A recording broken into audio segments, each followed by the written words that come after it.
Everyone, and welcome to our election special of Political Fixer Live.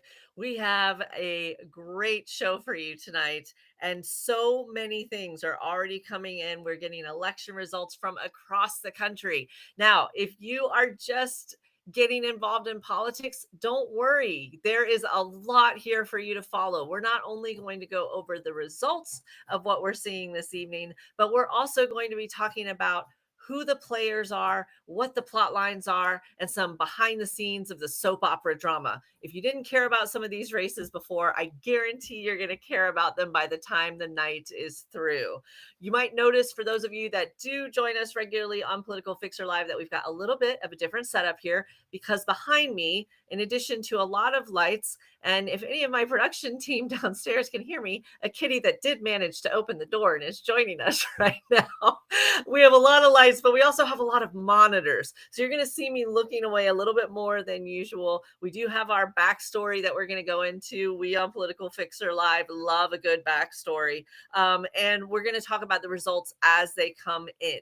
So you're going to see me kind of looking through, seeing what's going on, but I'm also going to be depending on some of you, our Political Fixer family, to not only jump in with questions, but ideas that you have, what races you want to see, and then, of course, some of the results. I see some of you already hopping in. Hello, I see Kathy McGrath Walcott. I see Leah. I see William. Welcome. I don't know that you've been on our live before. If you have not joined us, we have some cat wrangling that's happening here.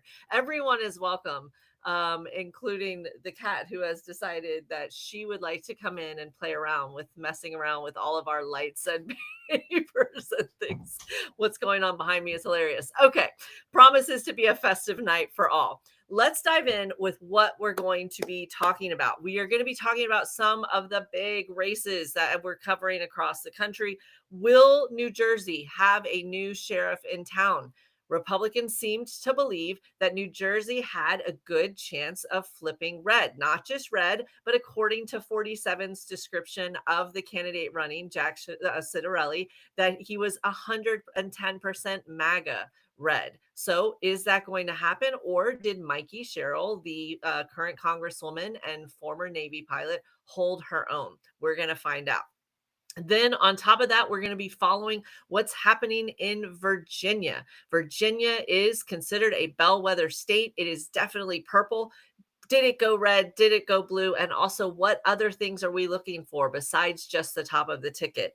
We're also, if you're in New York, I want to give you a warning, because if things go like looks like they're going in New York City, you're going to need to look both ways before you cross the street, because there's going to be a lot of moving vans happening soon in Manhattan if people follow through on their word. Will there be a Mayor Mamdani? And what will happen to democracy as we know it if GASP, a Democratic Socialist, wins tonight's race? Lots of activity happening with that one. But in addition to the big races, we're also going to talk about some of those that have flown under the radar. We've talked about a couple of different mayor's races. We're going to follow up with some of those crazy kids across the country in Topeka and a couple of other named cities that you'll love these stories. Miami is doing some Miami things, so we'll check in on them as well. And then we're also going to be following the congressional election in Texas. There is a special election for a congressional seat there. A couple of little interesting tidbits there to follow, and 16 amazing candidates on top of that. So welcome to Political Fixer Live. I see that our hostess with the mostest, our producer Sarah, is of course on tonight, and she's going to be guiding some of the conversation. And one of the first questions she and I would like an answer to is, did you vote today? Was there an election in your area? If so, let us know where you're at, if you feel comfortable sharing, and what types of races were in your area. You don't have to share who you voted for unless you feel comfortable, but if you want to brag and share in some results, we'll definitely let you know. We also love our gifters, the people who like, the people who do the fancy designs somehow magically on our screen, particularly on TikTok. We are broadcasting to you live from YouTube, Substack, and TikTok. We have already over 2,000 likes this evening, which is amazing. I see that Chrissy Baby Girl voted. Chrissy, let us know what state if you feel comfortable. Keith Early voted in Montgomery County, Texas. Fellow Texan in the house. I love it, Keith. Fantastic. Oh, Soshmeister, another Texan. What a coincidence. We just seem to attract them here. Texas voted, and the line was long. Love to see that engagement.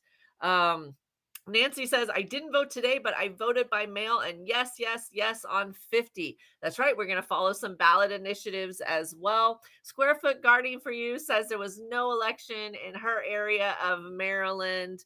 Are polls still open in California? Yes, I believe that they are. So if you're watching this and you haven't voted, stop watching this and go vote. It's fine. You can catch it later on YouTube. It'll be totally fine. But go vote, especially like in California, they need your vote. So I know it's earlier there on the West Coast. Make sure you cast your ballot. Mackenzie says we are so back with a bunch of blue hearts. Let's find out, Mackenzie. We're about to see. I see Nev is on here. Loving the blue wave in Iowa. Okay, without further ado, let's dive into what's happening because we've already had history unfolding tonight. Or should I say herstory? That's right. Okay, let's talk about Virginia, shall we? So in Virginia, Virginia is truly a purple state. And what we mean by that is sometimes it goes blue, sometimes it goes red, sometimes it goes for the Democrats, sometimes it goes for the Republicans. Kamala Harris carried Virginia by over 5 points, but their governor, Glenn Youngkin, has been in power for 4 years. As some of you gently reminded me when I accidentally said 8 on an earlier TikTok post. So thank you for that. It's only one term in Virginia, as I was gently reminded. This is why we love our political fixer family. You guys know so much. So we are looking at 2 strong women who ran in this race. You had the Democrat, Abigail Spanberger, who is, well, you know what? I'm going to get to her in a second because there's some stuff that I think we need to slow down on with Miss Abigail. So put a pin in that for just a second. And you had the current Republican, Winsome Earl Sears, who is serving as the current lieutenant governor. Now, forgive me again, as I am pulling up different race elections results as we go through here. So let me tell you a little bit about Miss Spanberger. We talk about her and we refer to her even on this program as the former congresswoman, but honestly, it's not giving her her just due. Abigail Spanberger was a CIA operative. She joined the CIA in 2006. Before that, she was a federal agent working in postal inspection services. She served as an operations officer, both domestically and abroad, and she worked on counterterrorism, intelligence gathering, and nuclear non-proliferation of foreign assets. What? I mean, this woman is a heavy hitter. Her work was how great was her work and why didn't we know about a lot of this before? Because it was classified. That is how much of a rock star Abigail Spanberger is that she couldn't even talk about most of what she did in her earlier career. It was only recently that some of it became declassified and she could share some of these details. She left in the CIA and then she decided to run for office, run for Congress in her home state of Virginia. But she didn't just run for any seat. No, she ran for Virginia's 7th congressional district, which has been held by Republicans for generations. This has been a Republican seat. And yet she crushed it. She didn't just win by a couple of votes. She came in and she flipped that district. I want to say hi to some of my YouTube peeps in just a second. We'll get more to Virginia. I see Murphyron 9250 voted in Ohio this morning. I see MZ Jolie listed to Abigail Spanberger. And I see Kelly Frazier has joined us this evening, one of our longtime political fixer family members. Hello to everyone on YouTube. Okay, so you have a pretty heavy hitter and you had some really aligned forces really working collaboratively to make this happen. We often complain about how we don't believe that the Democratic Party is as organized as they could be in certain instances. I can say that's honestly not the case in Virginia from everything we were seeing, including none other than the man himself, former President Barack Obama, on the campaign trail for Abigail Spanberger. And I can say, though some of you are, of course, ahead of me on this, that we can officially announce that the first woman ever elected governor of the state of Virginia is none other than a superhero, CIA agent, operative, amazing person from all accounts across the spectrum, Abigail Spanberger. So, our first huge victory of the night in the purple state of Virginia, called extremely quickly. We now have a governor elect, Abigail Spanberger. What a night to have the first female ever in Virginia's history elected right now. What a way to start us off, right? Awesome is right, Kathy. I see it. It's a great way to start the evening, right? Woohoo to Virginia, indeed. I see Denise saying perfect. All right. So we're going to follow a few more things in Virginia. Let me tell you a couple of things that we're keeping an eye on. The first thing that we were looking at, and forgive me as I tip type here, um, Sarah, could you throw up on the board here? And everybody, Sarah has just been crushing it today, getting us ready with all of the elections here. I see that you already have some results here for Spanberger. Do you mind pulling up the election results for me on the live chat here on the doc for the attorney general and the lieutenant governor? Now, while she's pulling up those results, let me talk to you about the Virginia House of Delegates. And let me tell you why you should care. The Virginia state legislators, they're called the House of Delegates in that state. There's 100 of them. And I love the fact that there's 100 because it makes it super easy to see which party is in charge there, who has the majority. Well, prior to tonight's election, then we had a 51 member majority of Democrats in the House of Delegates for the state of Virginia. 51. It doesn't get more narrow than that. So tonight we're going to be keeping an eye on, and we probably won't have all of the answers of this until tomorrow, but does the House of Delegates also gain some momentum from this governor's race? Will Virginia be able to actually move on some more forward thinking legislation? You had a Republican governor and a Republican lieutenant governor. In Virginia, they're on separate ballots, so that's not always the case. Sometimes it splits up. And then you had a very narrow Democratic majority in the House of Delegates. So a lot of back and forth, which did not make it easy to pass legislation in the state of Virginia.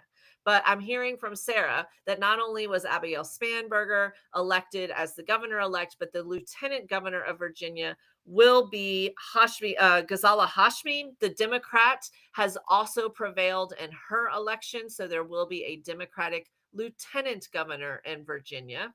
And we see Sarah's letting me know that Jones is in the lead for the attorney general as I try to close pop-up ads. Jay Jones is the Democrat running for attorney general right now. It is still too early to call. Only 77% of the votes have been counted in the attorney general's race. But right now, Jay Jones is leading the GOP nominee, Jason Miyares, forgive me if I'm missaying his name, by around 3 points. So it's still very close. We're keeping an eye on that. And we're waiting to see if the House of Delegates, so keep an eye on this. Are the House of Delegates going to get more members one way or another? Are Republicans going to regain control of the Virginia House of Delegates, or are the Democrats going to take more seats? Now, why are we following this? Not just because we want to see what type of legislation Virginia can move forward with if they have full control, full Democratic control, a trifecta, if you will, in the governing bodies there. But we also want to see, because, again, this is a bellwether state, meaning we look to Virginia as a purple state to see what's actually happening, to take the temperature in the room, so to speak, of how Democrats are performing. And so if Virginia comes out very strong and very blue, that is a really good sign of momentum for the Democratic Party. And since they were able to successfully come together in Virginia and campaign successfully for Spanberger, hopefully this would be a good foundation for Democrats to build on and start putting some meat on the bone and get some actual good candidates and good campaign strategies going for the midterm election. So we're definitely keeping an eye on Virginia. But again, let's take a moment and celebrate Abigail. And I love the name Abigail because of Abigail Adams. the wife of one of our founding fathers, John Adams, who was extremely progressive for the time and advocating for other people, including for women's rights. She advocated for women to be in the Constitution. She lost that battle, but she fought for it nonetheless. So I find it really poetic that the first, she wasn't from Virginia, but it just really calls back some of those historical notes to have an Abigail that becomes the first female governor in Virginia's history. All right. Well, we're going to be talking about a lot of different races that are happening, not just at the big statewide races, but we're going to be covering some different races on the local side as well. Now, I know the mayor's race that so many of you are keeping an eye on, and we are keeping an eye on that as well. But before we dive into the man of the hour, Mamdani, and how he's doing in New York City, which has not been called yet, let's definitely take a look and see how we're doing in a couple of other choice mayors races. I also want to say hi to some other people that I'm seeing here on our Political Fixer family chat here. I see we've got Veronica Kennard. I said hi to Square Foot Gardening for you. So I see some well wishes welcoming back Sarah from being out. Well, yes, we're so happy that Sarah's back. We can't get a lot done without her. We've got already almost 11,000 likes, so that's amazing. Welcome to all of you just joining Political Fixer Live. For those of you that join us regularly, we're sitting in a little bit of a new set today so that we can call elections in real time. It's our election night special, and you're going to be getting not just the results, but some of the context behind some of these races as well. And we're being broadcast live across the country and around the world on Substack, on YouTube, and of course, on the medium that started it all for Political Fixer Live, which is TikTok. All right, let's talk about Miami, shall we? Let's talk about Miami. So Miami is having its own mayor's race tonight, and this is a race that almost didn't happen. Let me give you the gossip behind this. So Miami had a city commission meeting, and the 5 commissioners and the mayor that was going to be termed out, Francis Suarez, they got together and said, you know what? What if we didn't have elections right now? And in a 3-2 vote, the City Commission of Miami, signed off on by Mayor Suarez, love the hat. Thank you for whomever sent that. They got together and signed off on something that said, we're just not going to have elections in 2025. We're just going to have them in 2026. But they didn't check with any of the actual, citizens of Miami to see if that was okay. Now, you don't often hear me say this on this program, but something happened with this Miami situation with them trying to arbitrarily push off elections and just say, yeah, we're not going to have them. We're just going to let ourselves have another year of a paycheck and not leave office right now. Well, let me tell you what happened. I ended up on the same political side as Governor DeSantis. That's right. America's favorite governor in high-heeled white wading boots and I were on the same side on this battle because Governor DeSantis said, listen, you can't just not have elections. This sent a little bit of a panic attack to me. Not agreeing with DeSantis, though that is unusual, but the idea that someone could just have a discussion and decide no more elections, especially when you factor in the idea that Miami is just a stone's throw away from Mar-a-Lago. And so was this a test balloon? Was this a way to see if we could just get together by committee and delay having votes? This went to court. It was heavily fought. This was a lot of conversation that was happening in South Florida and around the state. And the court said, hey, you can't just postpone your elections in this way. It goes against a lot of different laws. You have to hold them in 2025. And then if you want to move them later, you have to have a plan and actually ask your voters and do it the legal way.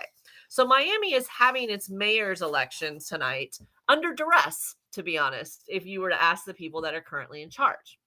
Now, the mayor currently, who is termed out, is Francis Suarez. Who's running to be the new mayor of Miami? Pretty much everybody. There were 13 candidates that made the ballot in Miami's mayoral race. And among those notable candidates included Francis Suarez, Mayor Suarez's dad, because if he can't run, then I guess get daddy to do it. So in addition to that, there's a couple of candidates of note that I've been keeping an eye on. First of all, there's Eileen Higgins. She was on the commission at the time of that vote and objected to the idea of just delaying the votes at the election and indirectly. She has a lot of experience. She's got a lot of visibility in the community. She talks about more like structural reforms. She seems to be a bit more progressive in her thinking. So we're keeping an eye on Eileen Higgins.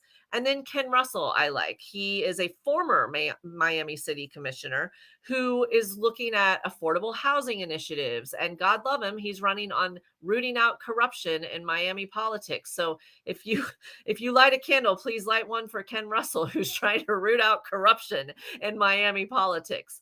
Now, Miami, because it has 13 people running, the top two people are likely going to go to a runoff. So let's check in on Old Miami and see what's happening with all of the soap opera drama, or should I say the telenovela drama. Right now, with 96% of the vote in, actually, let me just refresh this so I can get the election. No, 100% in. We can call it. We can tell you who won in the Miami's race. The woman, Eileen Higgins, that I mentioned, who is more progressive leaning on a commissioner, she has the top votes with 36%. She will, if these votes hold, advance to the runoff. Right now, it is very close with a 19 and an 18% respectively. We have two people. We'll see if these vote totals hold. But right now, the two people that one of them is likely going to go to the runoff is Emilio Gonzalez, who was, I believe, a comptroller for Miami. So he's a Republican conservative, more fiscal conservative. It looks like right now he's got 19%. And then the gentleman, Ken Russell, that I mentioned with affordable housing and anti corruption, he's at 18%. So it looks like at least Eileen will advance. We'll see on these close totals with Emilio Gonzalez, the comptroller, and Ken Russell. If you're curious, how did the mayor's daddy do? Right now, he's sitting at sixth place with 5% of the vote. Reverse nepotism. What are you going to do? So Miami held its elections. There will not be a Suarez that will be sworn in again, at least for this round. And it looks like we've got three really great candidates that are moving forward. So a heartwarming story from Miami, actually letting the voters decide and moving things forward. All right. So let's look and see. So we talked about Virginia. Let me go ahead and I'm going to pull up the results of Sarah. Let's go ahead and get an update on where we are with the New Jersey race. I see right now that the Attorney General's race in Virginia is still not been called. We're still at 77% in. Let's look at the New Jersey governor's race. Never mind, Sarah, you're ahead of me. I already have the link thanks to you. We love Sarah. Okay, New Jersey governor's race. Right now, it is too early to call. And with, I do not see a percentage, 60% of the votes in, with 60% the votes in. So this is too early to call. This is not finalized yet, but we do have Mikey Sherrill ahead by a substantial margin. We are looking at around 57 to 42. She's beating Jack by 15 points right now. This is not, we don't know if this is going to hold. Again, only 60% of the votes are in. But let me give you a little bit of backstory on what's happening in New Jersey. Mikey Sherrill is a current congresswoman and former Navy pilot. She ran what some would describe as a centrist campaign. Now, there were a couple of dynamics at play in New Jersey. Let's talk about the outward facing one first, and then we'll get to the insider gossip. On the outward side, people were a little bit concerned because they felt like Mikey Sherrill wasn't hitting aggressively. And actually, I'm going to interrupt myself. We just have a call. Mikey Sherrill has officially been called as the winner of New Jersey. Holy moly, with only 60.7% of the votes. This was not the squeaker that the pundits were predicting. We have officially a Democratic hold in New Jersey. And with it called this early, it doesn't look like it's going to be as close as they thought. Congratulations to the new governor, another woman, by the way, Governor Mikey Sherrill has just been declared the winner in the state of New Jersey. Woohoo indeed to Kay Fruno. Just Call Me D says, yay. Kathy is celebrating with all of the S's and exclamation points. And yes, we have blue hearts going on. We have yes, yes, yes going on. Lori is shouting it from the rooftops. Lori Captain, right? We have Sarah, who's in New Jersey. Sarah, congratulations. Your state did its job. Good job. Good job. Oh, Sarah goes, thank God. Lots of fans with Blue hearts. I see fire. Oh, blue waves. Love it, Nev. Hi, Nev, if I haven't said hi to you yet this evening, right? Okay, B is asking, you just joined and you want to know what's happening with the New York mayor's race. We do not have that one called yet. It is too early to call. Let's go ahead and give you an update, and then we will come back to New Jersey celebrations in just a second. In the New York mayor's race, too early to call with 60% of the vote. And we are still estimating another 900,000 ballots. So way too early. But as of now, Mamdani is leading by 8 points over Cuomo. And I kind of love this. Curtis Sliwa, our friend in the red beret, who just wreaked so much havoc in the best way in this race, and whose pettiness against Cuomo kept him hanging on. He's got 8%. I just love it. I love it so much. So, way too early. Don't read too much into it, but we are seeing it. Now, some people, you're pointing it now out now, are calling New York. It's too early to call. The AP hasn't called it. NBC News Desk hasn't called it. So, we're not going to call it yet. We're going to keep an eye out for it. But right now, let's just positive vibes, positive energy, right? Right now, let's hope that it stays. We're at 60 points in. B, thank you for the prompt. Love it. Okay, let me give a little bit more. Let's go back to New Jersey, some context on New York, and then we'll keep going with some other colorful races around the country. Going back to New Jersey, just briefly, we were looking to see how close this race will be. I think it's amazing that this race was called so quickly. The results are still coming in, but we're still expecting almost 1.2 million other votes. So it's too early to tell what the margins will be. We do have a projected winner, who is Mikey Sherrill, the current congresswoman and now the governor elect. What we're also looking to see is we're going to be looking over the coming weeks at not just how is her margin overall, but what is happening in certain districts in New Jersey. Is New Jersey getting redder? How many of you followed the New Jersey US Senate race? Just hold on a second. I want to get my names here. Senators. Okay. So with Andy Kim running for New Jersey US Senate in New Jersey, then Andy Kim was part of a movement to file a lawsuit in New Jersey when he ran, because another person that was running for US Senate at the time was the sitting governor, Phil Murphy's wife. Mrs. Murphy also wanted to run for the US Senate. Now, with New Jersey, they had something kind of similar to slates, where you had different groupings of candidates that kind of you voted for the group of candidates. I'm oversimplifying, but not by a lot. And so if you got in good and got on a good slate, so to speak, it was a huge advantage.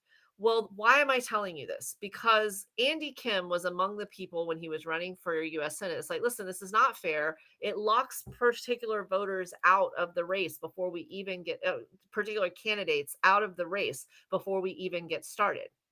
So now there's more of a free for all, where candidates now feel like even if they're not in tight with the party or with the establishment, they still feel like they have a good opportunity to win if they run a good race.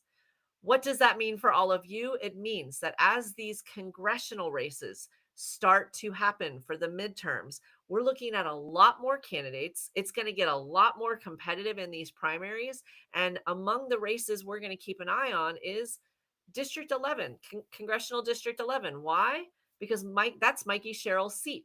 And it just opened up because she's moving on up like George and Wheezy. So when we have a new Governor Mikey Sherrill, who is going to fill that congressional seat? So this is just the start of the soap opera. So if you're joining us on Political Fixer Live and you're like, I don't normally follow politics because it's boring, let me assure you, we make it fun around here. There's a lot more of the soap opera to follow, and that's just one of the things we're going to be looking at. Another thing in New Jersey, before we pivot, we are keeping an eye out on the Jersey City mayor's race. It turns out that New York City is not the only city where there's a former governor running for mayor. Mayor Cuomo is running for mayor, of course, of New York City in New York, but also former Governor Jim McGreevey is running for mayor of Jersey City. How will he do? What will happen in Jersey City? We're keeping an eye on. Right now, only 46% of the totals are in on Jersey City. James Solomon is leading but it's way too early to count Jim McGreevey out. Former Governor McGreevey is in second place right now. There's about 5 or 6 points that's separating them. Again, way too early. Okay. Keeping an eye on the Virginia Attorney General's race, still very close, within about 3.5 points. The Democrat is leading in the Virginia Attorney General's race. If you were just joining us on the Political Fixer Live election special, then we were able to announce that Abigail Spanberger, the Democrat for governor, has officially been declared the winner of Virginia's governor's race. There will be a Democratic governor, and for the first time ever in Virginia's history, a woman will be moving into the governor's mansion and taking on that role. We also wanted to point out that in Virginia, the races for governor and lieutenant governor actually are on separate ballots. And the lieutenant governor, the Democratic nominee for lieutenant governor, let me pull her name so I do not butcher it a second time, Ghazala Hashmi. Ghazala Hashmi, the Democratic nominee for lieutenant governor, has also been declared the projected winner. We're keeping an eye out on the Virginia House of Delegates to see how that works out as well. Point of note on the Virginia race, the Republican candidate was not endorsed by 47. A lot of speculation as to why, but he's already distanced himself. Okay, guys, we can call it. It's just been called 2 seconds ago. Zohran Mamdani is officially won the New York City mayor's race. Everyone, please send congratulations and well wishes, if you are so inclined, for the new mayor-elect Mamdani, who has just run a spectacular campaign that captured the hearts of millions across the country. It has already been called. Zohran Mamdani has officially been named the winner of the New York City mayor's race. So let's go ahead and start getting into some of these results, shall we? The polls closed at 9. We do not have, of course, all of the votes in. Refreshing here to get the latest. As of right now, we are looking at about 60% of the vote totals in, so way too early to read into margins. But I'll tell you right now, it's margins of 12.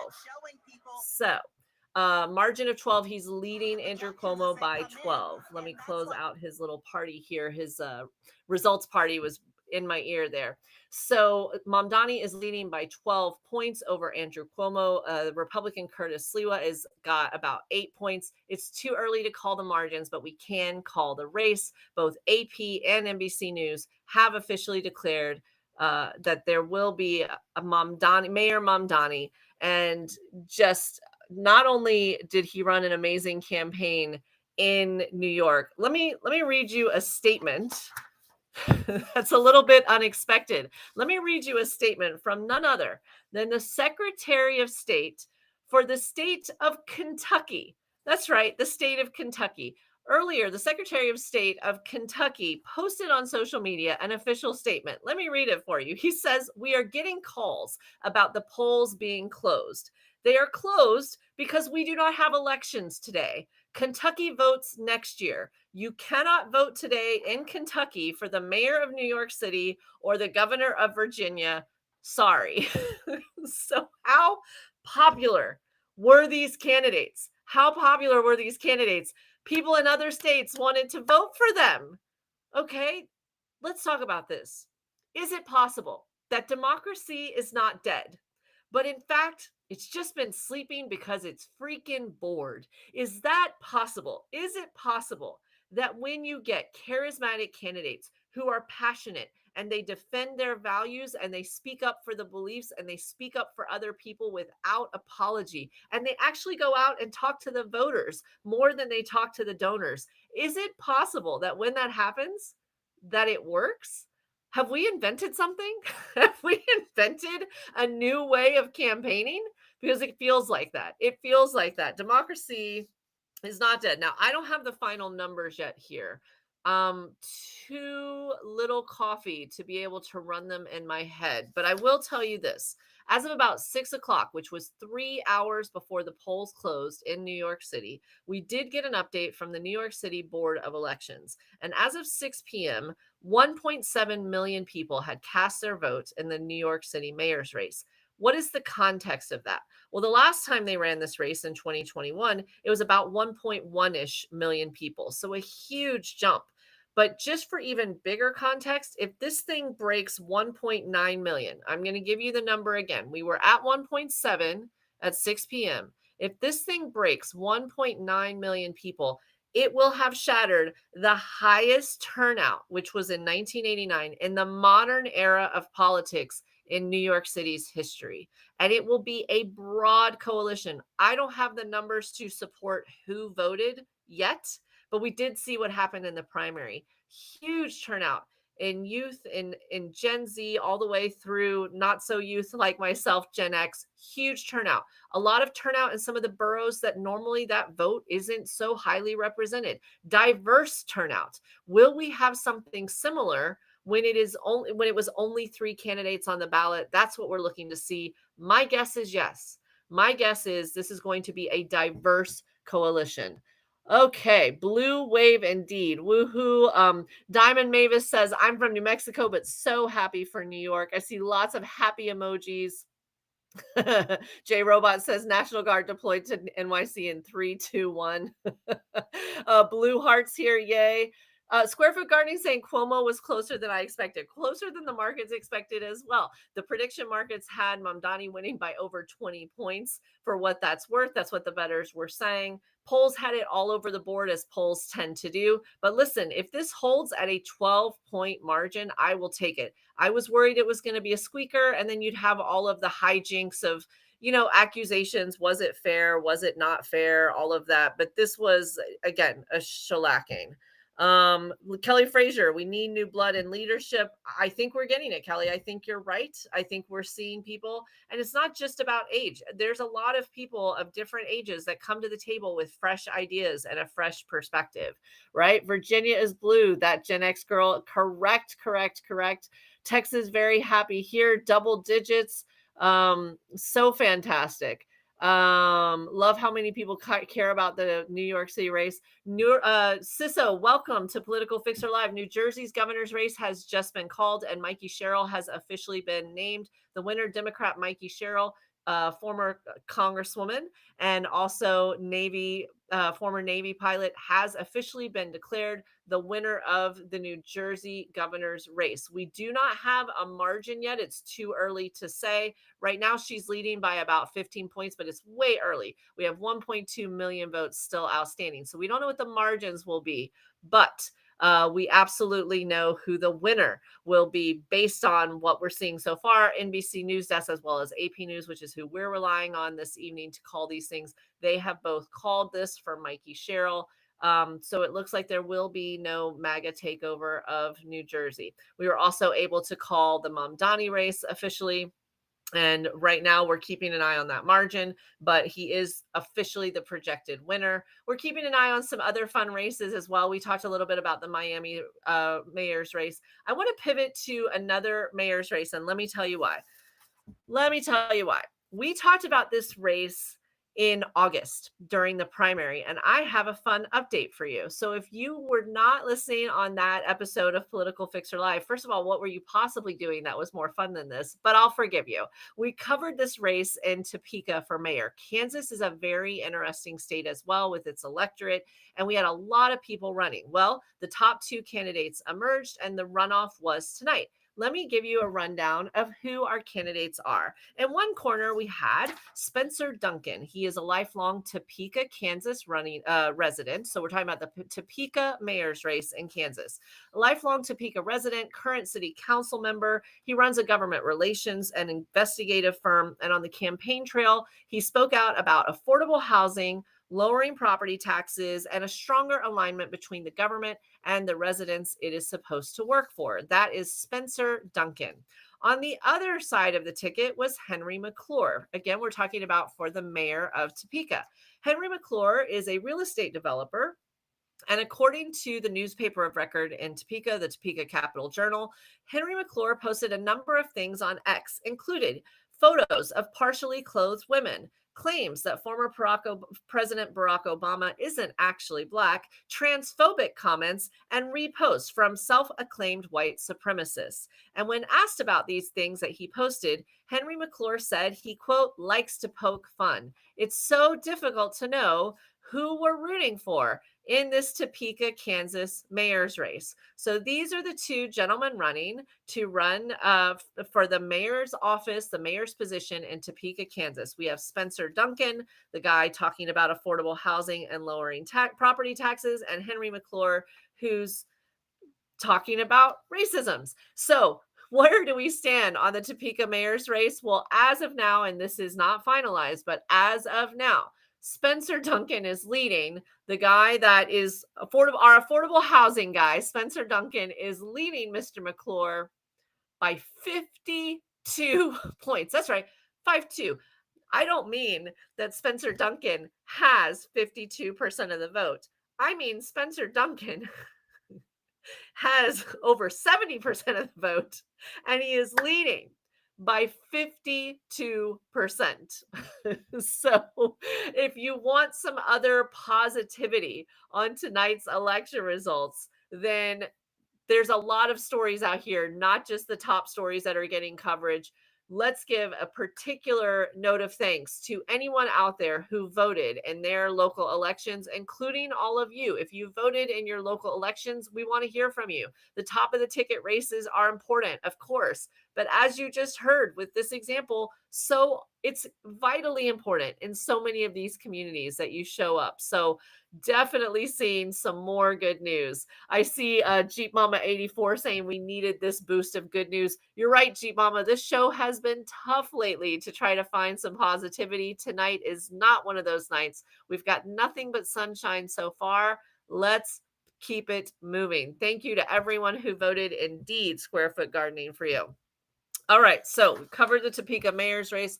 Let's keep it moving. If you're just joining us, then we have Abigail Spanberger, who has been declared the governor-elect of the great state of Virginia. We're keeping an eye on the House of Delegates to see what their count is. It's really easy to follow. The House of Delegates is 100 people. So we're going to hopefully wake up tomorrow or maybe the next day, depending on how some of these precincts, how long it takes them to count ballots, and see how many Democrats and how many Republicans are now in the House of Delegates.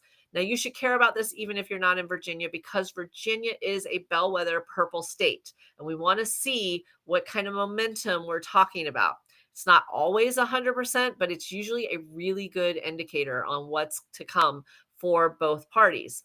So we're keeping an eye out. Democrats had previously to tonight, they had 51 delegate seats in Virginia. So we're waiting to see if they pick up seats or if they lose ground. So great on the governor's race. Was it enough to boost the races that were down the ballot, including the House of Delegates? All right, let's take a look at our stepchild here. We talked about New Jersey. We talked about Virginia. I want to talk about Texas 18. And I know that Sarah did a great job of pulling this for us. So let me just see here and pull Texas 18. Let me tell you what's going on with the Texas 18 race. Former Congressman Sylvester Turner in the Houston area of Texas passed away. Therefore, there was a special election that was called. Again, called under duress. Governor Abbott did not want to call this special election. He wanted to leave it vacant for as long as possible, presumably because Harris County, which is the Houston area of Texas, which is right down the road from where I grew up, is extremely blue. Now, we're waiting to see what happens in this particular race. And based on the performances, we had 16 candidates that qualified for the ballot of the Texas 18 congressional race. The top two, unless someone cracks 50%, the top two will move forward to a runoff election. So we're looking here to see who kind of rises to the top and who's going to end up in the next race. Here's what's unique about this Texas race. It's not the top Republican and the top Democrat, and this isn't a mayor's race. It's a congressional race. Yet no matter what someone's party affiliation is, the top two vote getters will move on to the runoff on this congressional race. So you could have a congressional runoff where you have either two Democrats or two Republicans. It is possible based on who's on the ballot. Now, let me see what we're looking at as far. I know that the polls closed 7 p.m. Central, so that was 8 p.m. Eastern time. We've only got about 52% of the votes in. And right now, our top three candidates are Christian Menifee, Amanda Edwards, and Jolanda Jones. So we have Christian Menifee, Amanda Edwards, and Jolanda Jones. We've got again almost half of the votes still outstanding, so anything could happen. But as of now, if you were following that, that's where we're looking at with the race right now. Popular candidate on social, Isaiah Martin, actually kind of underperforming so far. We'll see if he gets more votes as the night goes on, but right now he's in fifth place with less than 5% of the votes. Even though I found a lot of these candidates to be very strong in different ways. It's going to be interesting to see who makes it to the runoff. So we're going to keep an eye on Texas 18, the congressional seat. Now, just to let you know, all three candidates that I named, Christian Menifee, Amanda Edwards, and Jolanda Jones, all three of them are Democrats.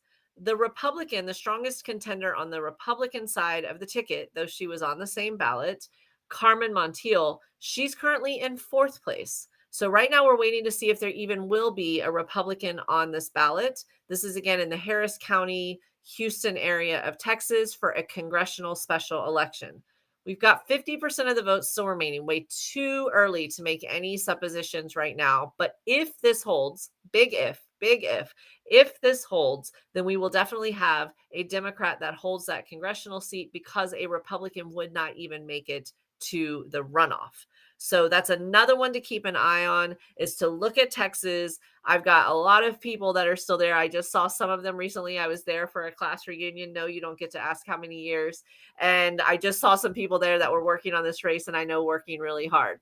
I know all of you are working really hard to not only keep up with all of this, but to make your communities a better place. And I appreciate you joining us tonight on Political Fixer Live. We're already at over 55,000 likes on our election night special, but I feel like we can do better. I'm not going to say that all of these results were us and all of our hard work collectively passing around information, sharing social media posts, getting people to vote, and all of the hard work that so many of you did with your activism in your own communities. But I'm also not saying it wasn't us. Just kidding.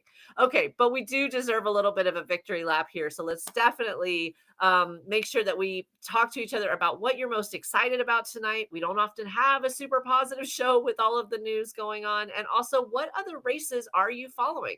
Are there other races that you think that we should pull up and talk about? And just like that, I see Just Julie bringing up Prop 50. Great segue, Julie. I also love David Kramer. It was us. I completely agree, David. It was us. All right. So let's talk about Prop 50 for a second. Now, California polls, I do not believe have closed. No, we're at 9:48 Eastern. So California Prop 50, I do not believe that we have any results as of yet. Correct me if I'm wrong there, but I'm definitely going to pull them up just in case. But let me give you a little bit of gossip with the California Prop 50. Okay. So for those of you that aren't familiar with it, you might recall that in Texas, 47 called Governor Abbott, and just like the infamous Georgia, I need to find however many thousands of votes conversation, in a very similar, if we had laws anymore, likely illegal conversation, then he said to the governor that he needed to find 5 congressional seats. He is already, as of months ago, he was already worried about the midterms, and that was before this evening. So this is going to get fun. Anyway, the Texas governor obliged, and Texas called a special session. And some of you might remember that some of those Democrats in the state legislature actually left the state to try to avoid passing these newly drawn congressional maps. If you're not familiar with how this normally works, normally we have the census every 10 years that tells us the population of the different states and within them who's living where in those states. And then as a result of that census, every 10 years, we then redraw the congressional maps based on which states get how many seats. We always have 2 US senators in the different, each state gets 2, but the seats for Congress change based on population shifts. That's what normally happens. But Texas decided that even though it's not a census year and even though we're not on the schedule to change the congressional maps, they were just going to do it anyway. And they were going to draw them in such a way that it specifically benefited getting more Republicans elected. Now, California responded, particularly Governor Newsom said, no, we cannot have this, infamously saying we need to fight fire with fire. But instead of just declaring it so, they met with the legislature and said, can we put this on the ballot? Can we send it to our voters and ask them if they would like us to respond and redraw our districts, but this time to benefit the Democrats? And that decision is what's sitting on voters today. It is called Proposition 50 or Prop 50, where Californians are deciding, are they going to redraw their own maps? Now, this has implications for all of us across the country because this isn't just about California or Texas. This is our entire congressional makeup. And there are a lot of states that are kind of waiting and seeing.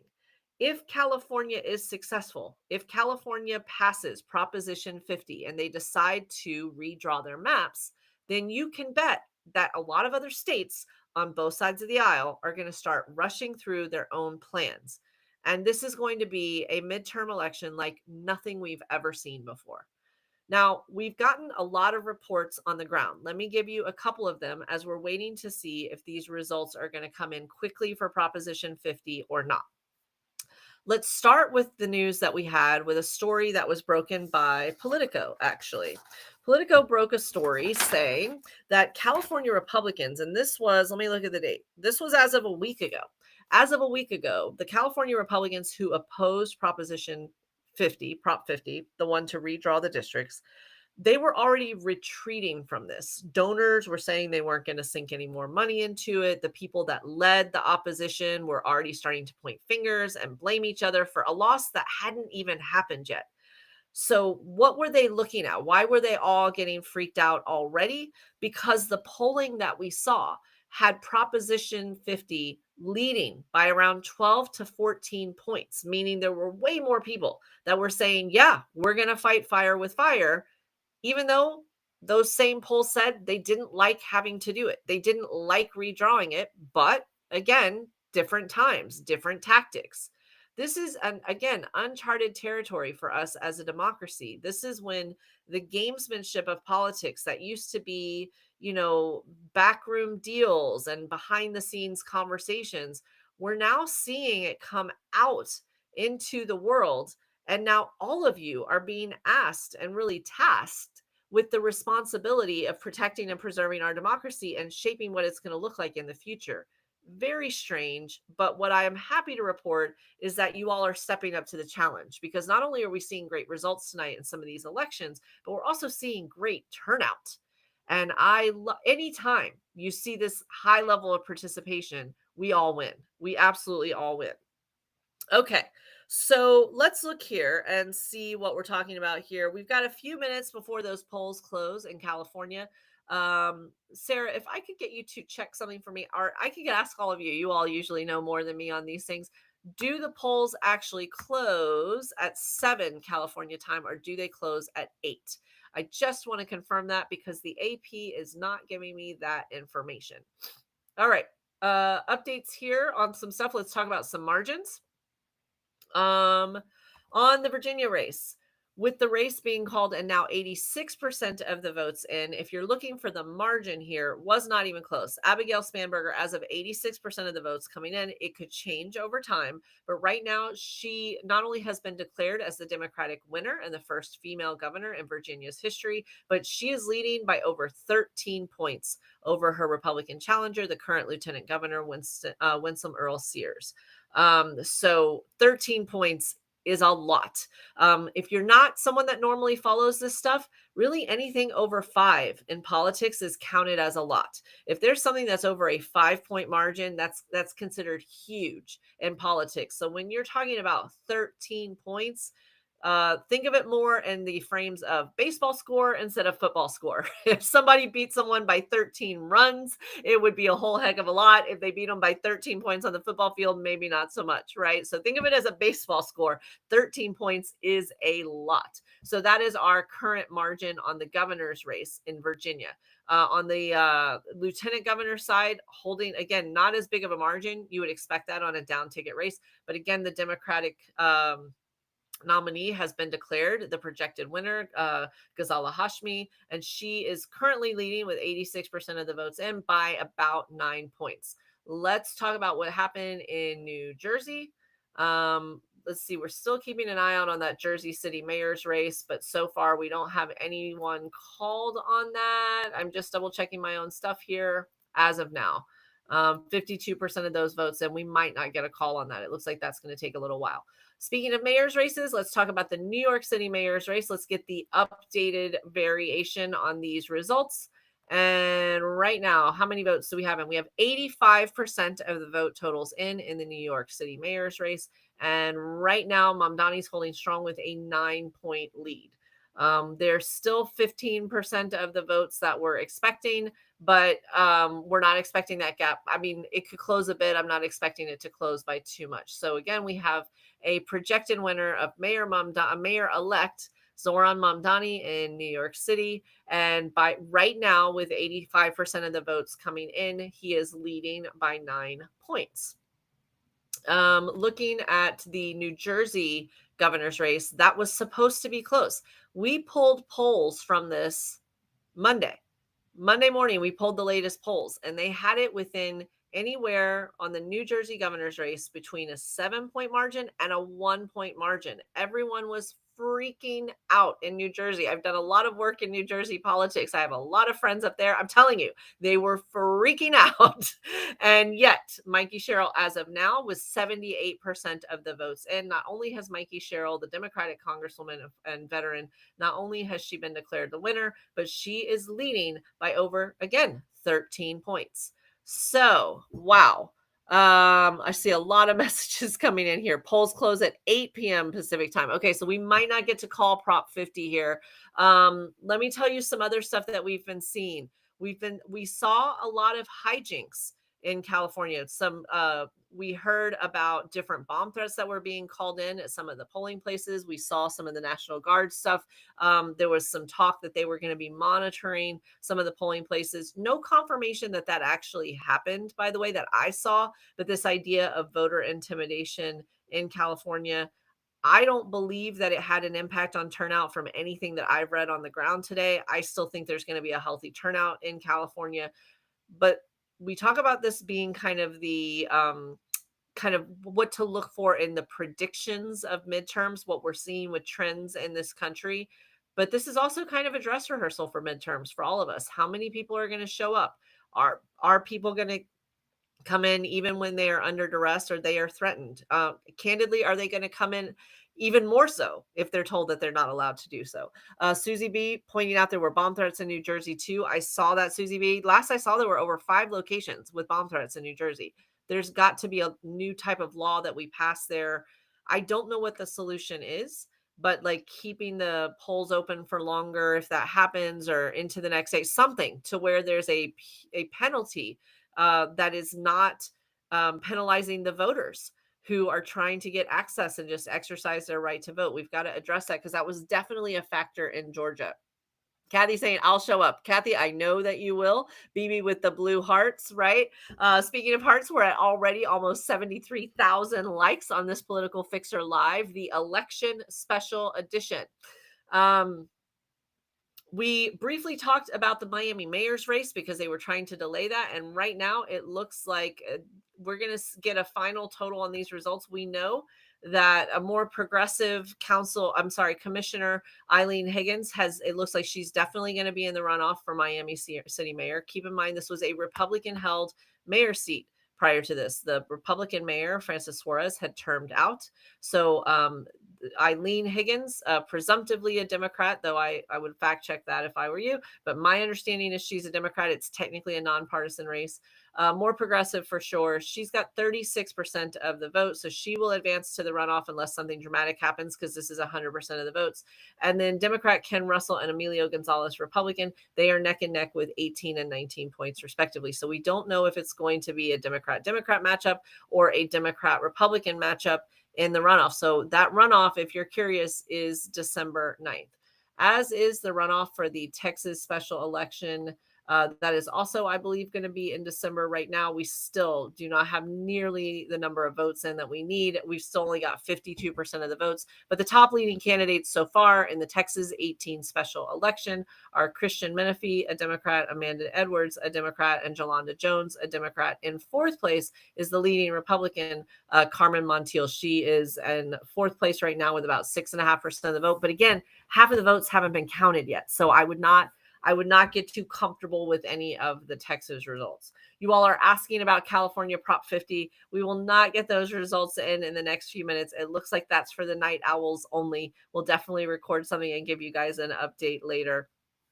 And so let's see. Jolie is asking, how many elections are we watching right now? Well, we were looking at the Virginia election, not just on the governor's side, but also lieutenant governor and attorney general. Doing a quick check here on attorney general. I don't believe that race has been called. It is still close, but right now the Democrats have won both governor and lieutenant governor in Virginia. Jay Jones, the Democrat, is leading right now with 86% of the vote coming in. He's leading by about 4.5 points. So we don't know yet. That has not been called. We also, of course, were following New Jersey, not just on the governor's race. We were following the Jersey City mayor's race for fun, because it's another race where a former governor, McGreevey, was also running for mayor, though less scandalous than what was happening in New York City. Of course, we were all following the top race across the country, which was the New York City mayor's race, and it has been called for Mamdani with a comfortable lead. It was at 12 and now at 9, so that margin is definitely going to get a little bit closer. It looks like not by much. I would say that we're probably going to land in the 8 to 10 range based on things that are coming in, but we'll keep an eye on that. And we were keeping an eye on Topeka, which I know sounds random, but we had covered it earlier in the year. Well, tonight was the runoff for the Topeka mayor's race, and it had a lot of candidates at first. And one of the candidates that had made it to the top of the runoff, that had made it to the one of the top 2 positions, was a guy who I would consider unsavory. Had posted some, anti-LGBTQ, some racist, anti-women statements, that kind of thing, like kind of just scuzzy all around. And so we were just kind of seeing, would this guy become someone that was in power in Topeka? Well, I can now give you, this race has been called. And the guy with the questionable social posts, Henry McClure, has been defeated. If these numbers hold, he will have lost by over 50 points. So let's congratulate Mayor-elect of Topeka, Spencer Duncan, the guy who's fighting for more affordable housing, lowering property taxes, and making sure that the government of Topeka actually works for its citizens. So we had a ray of sunshine all the way from Topeka, Kansas. So that was fun. Pennsylvania Supreme Court elections. Great call to whoever asked for that. That was Chrissy Baby Girl. All right, let's get those for you.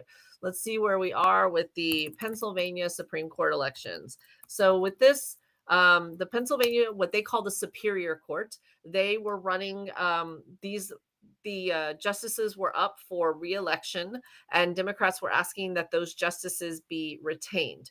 So basically, Democrats wanted to keep the judges, and Republicans wanted to replace them with more conservative judges.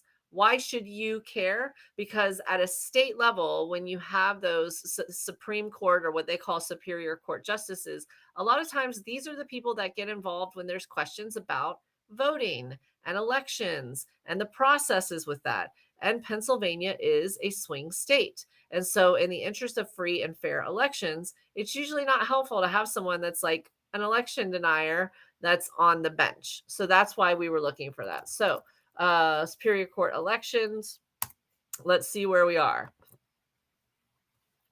All right. So we have 3 different judges that we are looking at here. Let's start first with Pennsylvania Supreme Court Justice Christine Donahue. This race has been called and she has retained her seat. Democrats have retained that seat. So we have 1 out of 3.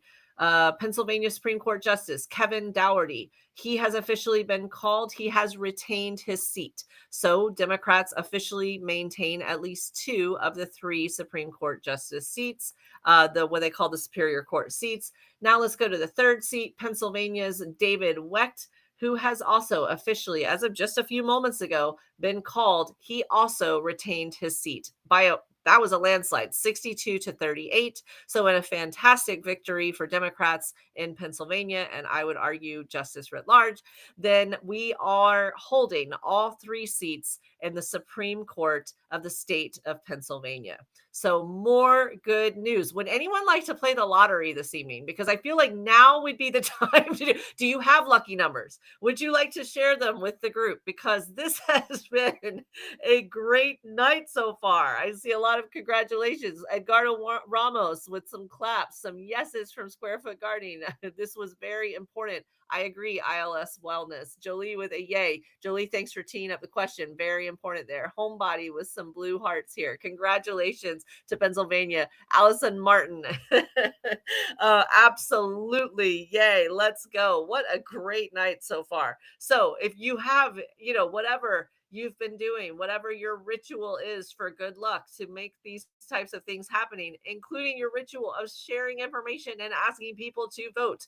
But, a lucky jersey, that sock that you never changed, the haircut that you let grow out, whatever it is, it's working, people. It's working for you. All right. So what are we still waiting on?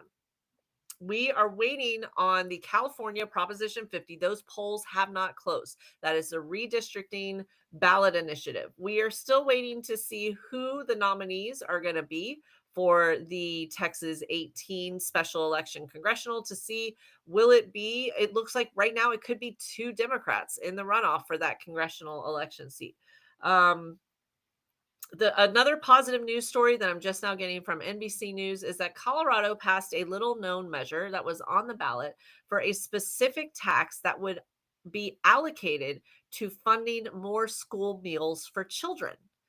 Wow. So they were calling it the Healthy School Meals Initiative, a Healthy School Meals for All initiative. And what it does is it allows schools to offer free breakfasts and lunches to students. It doesn't need to be federally subsidized. In this case, Colorado could just use its own tax dollars to feed its own school children. And that initiative passed. So yay for more positivity on the election front. So Colorado, way to go. I share in Catherine's sentiments. Thanks to everyone that helped with these and all the other campaigns. Sliwa says he's not going anywhere in New York City, by the way. That was pretty funny. Let's see. Maine also had an initiative that was up right now regarding voter ID laws. It would have had widespread sweeping effects. I got this, guys. Widespread sweeping effects on their election laws. And some people believe that it would have resulted in voter suppression because it would have had more strict voter ID laws and other changes to the state's election laws. Those new proposed changes were rejected. So making it harder to vote in Maine, that was shot down. So congratulations to Maine, who had a variety of different laws that would have been impacted on elections that some would say would arguably have suppressed the vote and limited people's ability to vote. Voter ID was not the only thing they were talking about. They were talking about absentee ballots, mail-in voting, so many things. All of that failed. So Maine's election laws will stay as they are for now. There is, however, additional news of something that did pass in Maine. There was a red flag law that was allowing courts to temporarily confiscate a family member's firearms in the case that someone had been deemed as dangerous, for example, in a domestic violence case. That red flag law did pass in Maine. So actual firearm restrictions, reasonable firearm protections against people that are presumed to be violent, that did pass in Maine. So lots happening tonight. I want to give you the update that the lieutenant governor of the state of Virginia, the Republican lieutenant governor, has officially conceded and called and wished Abigail Spanberger, the declared projected winner, the Democratic congresswoman, and presumptively the first female governor in Virginia's history. If things hold as they are now, there'll be a woman governor either way, but it would be Abigail Spanberger, the Democrat. Earl Sears has officially conceded. So there's not going to be any MAGA hijinks there. She has already given her well wishes and a personal call, reached out to Spanberger. So that's amazing. Mikey Sherrill has also been declared the winner in New Jersey, and there are a number of people wishing her well, including the former Republican governor, former New Jersey Governor Christine Todd Whitman, also calling and wishing success to Mikey Sherrill. Um, and they are already threats of what's going to happen, so to speak, with some certain people are just losing their minds over what's happening with Mamdani. So I'm enjoying watching that out of the corner of my eye. All of these threats of I'm gonna leave. This isn't, all of the toddler temper tantrums. And so really fun to see Mamdani. Let's check in on his election results as far as the margin. Let me just get an update for you guys on that. And right now, I think we have around 88% of the vote that's in. Yeah, 88%. And he has now pulled back up to, 8-point lead. We're still at 8 points. Veronica Kennard saying the commander in chief will not be happy. Listen, this is interesting. I just got information. Jay Robot is one of our moderators and producers here on the show. Some of you see him online with us, chit chatting and stuff as part of the Political Fixer community for sure. He was telling me as I came on the air that they were already looking at some of the returns for some of these races and where and why certain people voted as they did. And this is something we're going to dig in together. Mark your calendars now because we're doing an election special tonight, but we're going to be back on the air next Tuesday at 9 p.m. Eastern. And we're going to be talking about a couple of things. One, we're going to be looking deeper at what some of these results mean and why, not just who won, but where did they win and what does that vote tell us? And then we're also going to be talking about a few stories next week that honestly kind of got buried because of all of the hullabaloo with the election. So we're going to be covering some of these news stories that we didn't talk about this week and that candidly most of the news media didn't talk about this week, but they're important. So next week's going to be a fun show because we've got a lot of ground to cover and a little bit of a different way. But going back to this idea of who casts the votes, when you're looking in New Jersey, one of the things that they saw is that the Latino and Hispanic vote in New Jersey, guess what? They're already seeing results that it flipped. Not entirely. I don't have all of the numbers, but we're already seeing that there were some Latino and Hispanic votes, pockets of those votes in New Jersey that went for 47 during the presidential race that did not go for the MAGA candidate in this race. And that has implications across the country. Now, I couldn't possibly guess as to why. No, we all know what's happening.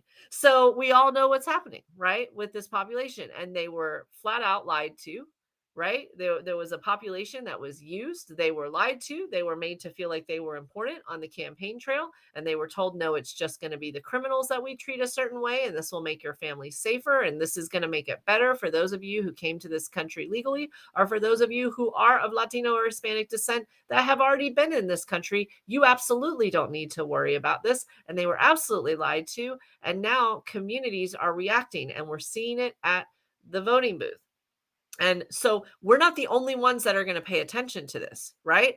All of the members of Congress who are in the House that are up for re-election, and it's going to fly by, people, in just a few months, they're also looking at these returns.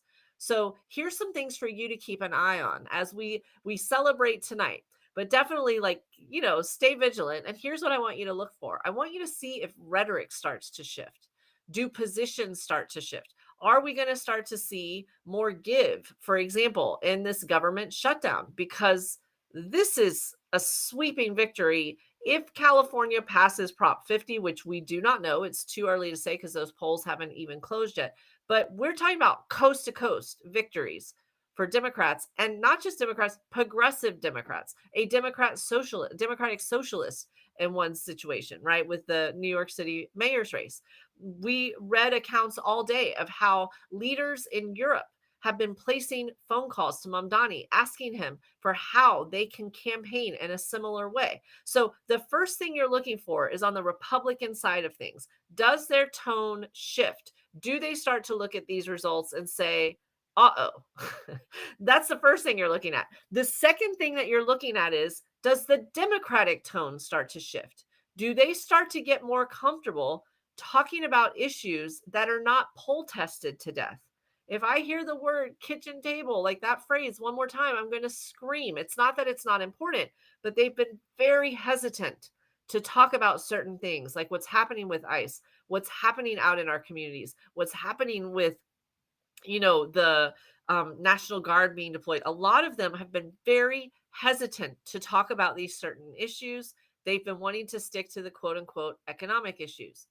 A whole nother show could be done on the fact that what we just described with ICE and what's been happening is an economic issue, but that's neither here nor there. Let's watch and see if their tone and conversation shifts. So I want to ask all of you, first of all, is there another race that you were following that you want us to look at? Or is there one in particular that surprised you, one that made you particularly happier than all of the rest? So that's the first thing I want to hear from you is, what race do you have your eye on? What were your thoughts about the results tonight? And then the other thing I want to know is, do you think we're going to see some changes in tone and behavior moving forward? What do you think we're going to see? I know you guys are, really savvy with this stuff, some of you. So I'm really interested in your perspective. I see Moana 4 saying, Mamdani, you were watching that one.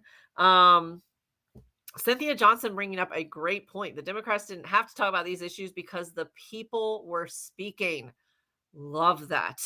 I just got the I'm speaking, playing in my head now, but absolutely powerful statements by Cynthia.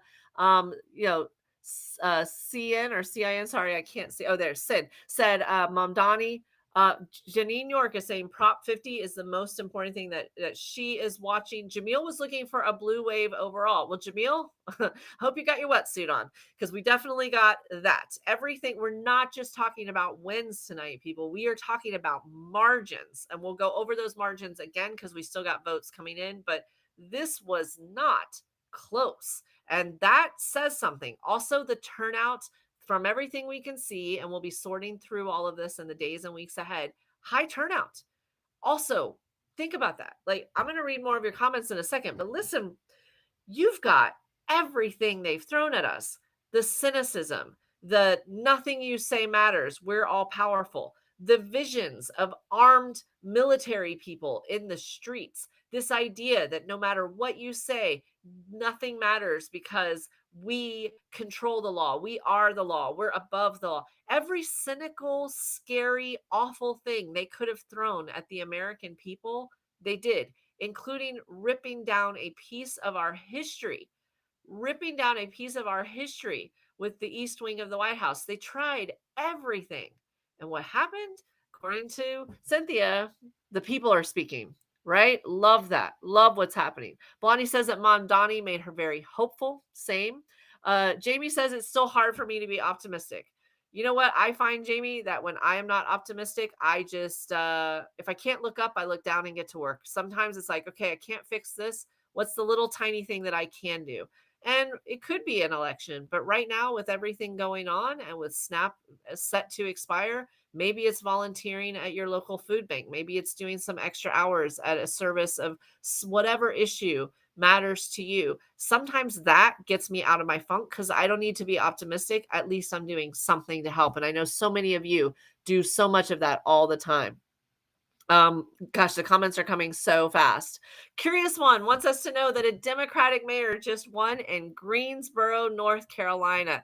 Thank you, Curious One. That's fantastic. Democratic mayor won in Greensboro, North Carolina.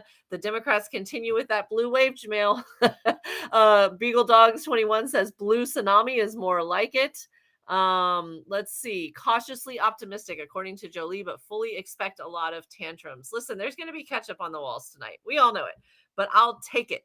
I like it when he's mad, right? Because it means he's not in control. So, definitely remember that humor is also a useful tool. Annalisa says finding it odd. Eric Blaz asking when will we, or is it Blaze? Eric, forgive me. When will we know about California redistricting? We are looking at the polls. The polls do not close for another 40 minutes. So chances are I won't be calling these races live with you this evening, but we will be seeing it hopefully tonight. We'll hopefully have a similar comfortable margin where that race is called quickly, but we're looking at 8 o'clock West Coast time. And correct me if I'm wrong on any of this, please. If you're still in the area, do not count me as the reason that you think that the polls are closed. Definitely go out and still try to cast your vote. But I believe it's 8 p.m. West Coast time, which would be 11 p.m. East Coast time. So definitely we are going to hopefully see that tonight, but it'll be late. Hold on here. Veronica Kennard, lots of Virginia governor's race. That one made me happy. I'm looking, Veronica, again at House of Delegates. I'm selfish and greedy. I'm a greedy girl. I want to see us grab some more seats there as well. But yes, congratulations to Abigail Spanberger. Big no to the king from Edgardo. Love that. Midwest Picker says, this is the fight of our lives. I agree. If you've ever watched a movie about any issue that you care about, any historic biopic, the civil rights movement, the feminist movement, the women's right to vote, the Red Scare, McCarthyism, if you've ever watched that, said, man, I wonder what I would do in a moment of historic nature, of a historic significance. What would I do if I was in this time period? Congratulations. You're about to find out, because this is a moment. This is one of those things that they're going to make movies about for years and years and years, because this is a story that I think is going to rival the great wars. I firmly believe that, in the fight of good over evil. I firmly believe that's where we are in the timeline right now. So tonight is not just about blue team versus red team. This is a fight for hope.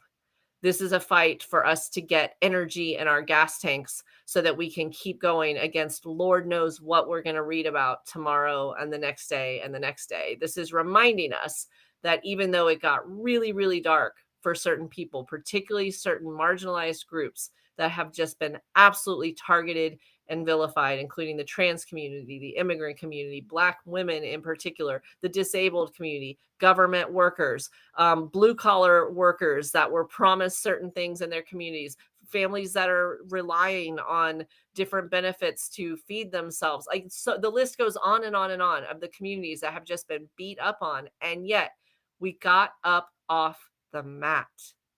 We got up off the mat. That's what tonight is. So you're right, Midwest Picker. Absolutely. All right.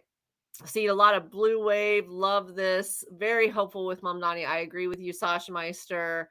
Annette Baker Freeze. We needed this. I needed this. I'll speak for me, Annette. I completely agree with you. Sasha Meister says, feeling a boost of hopefulness that is needed. What you're saying makes me scared for New Jersey that Cheryl only won by 200,000 votes.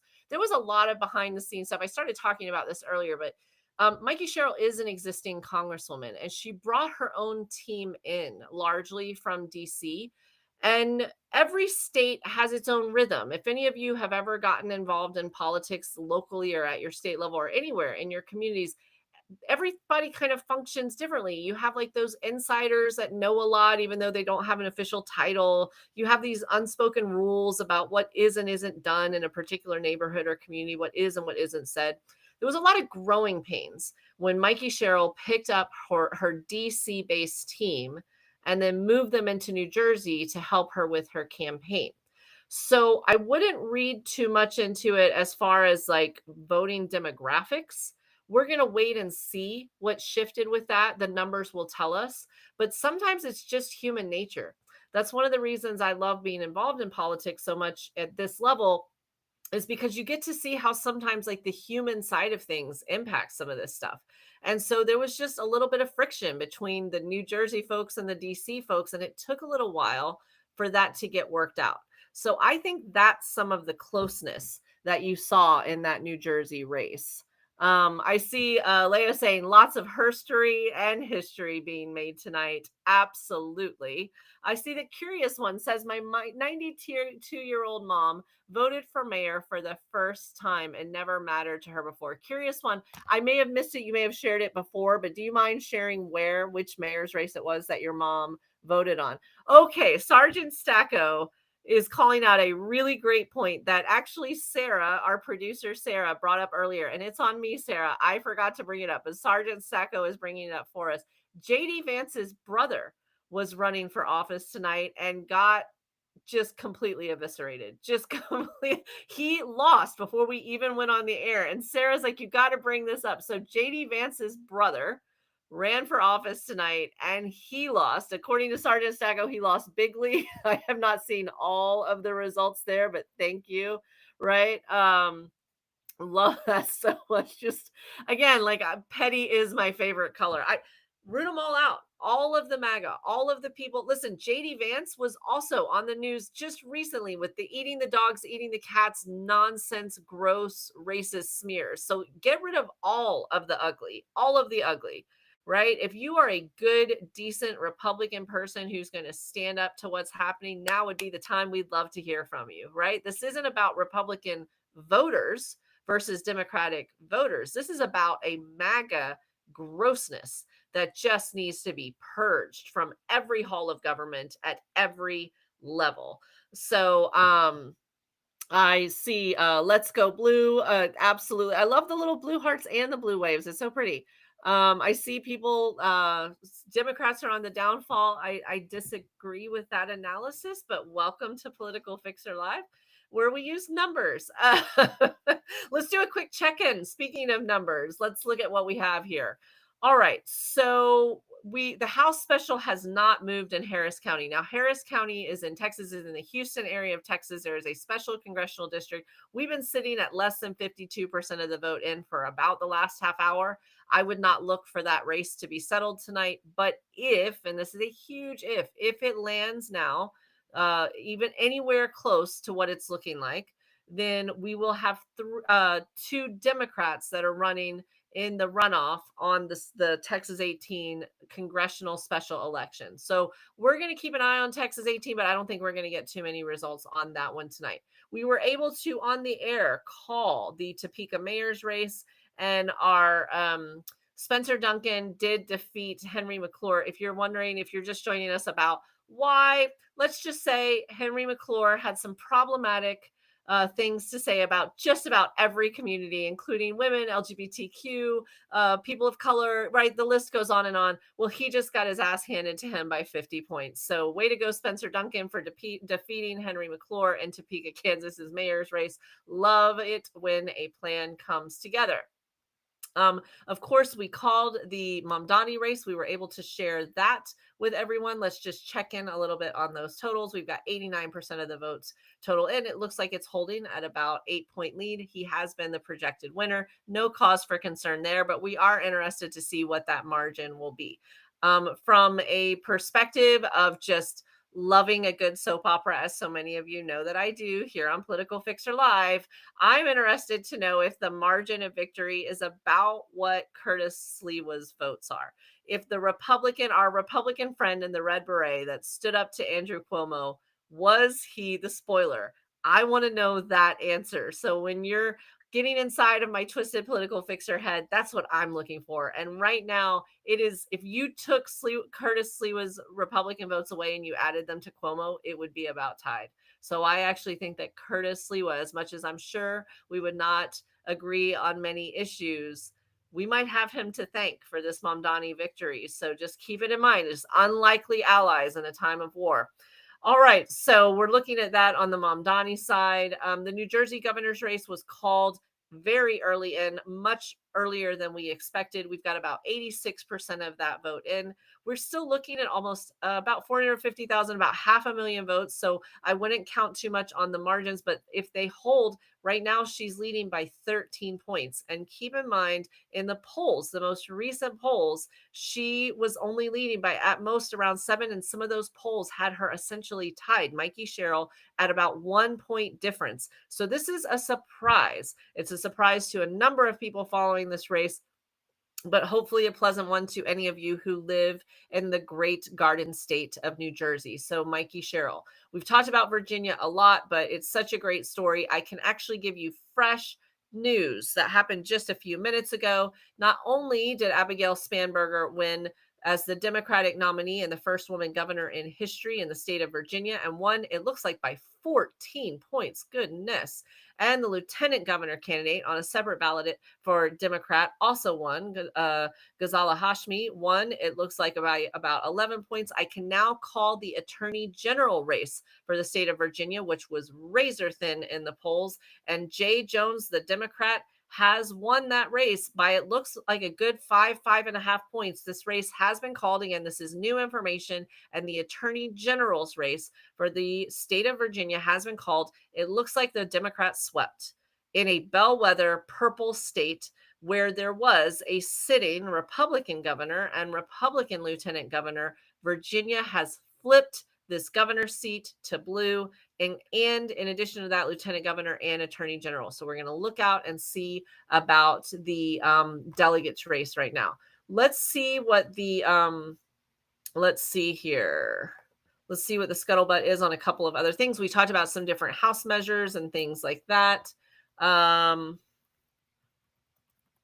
Let's see. The attorney general candidate in Virginia has already conceded. So that's also a good sign. That's a new game that we're noticing, as some of them don't like the results. So they kind of stall and file lawsuits and ask for a bunch of recounts. This was a pretty hearty victory at 5 points. Again, think baseball score when you're thinking about the lead here.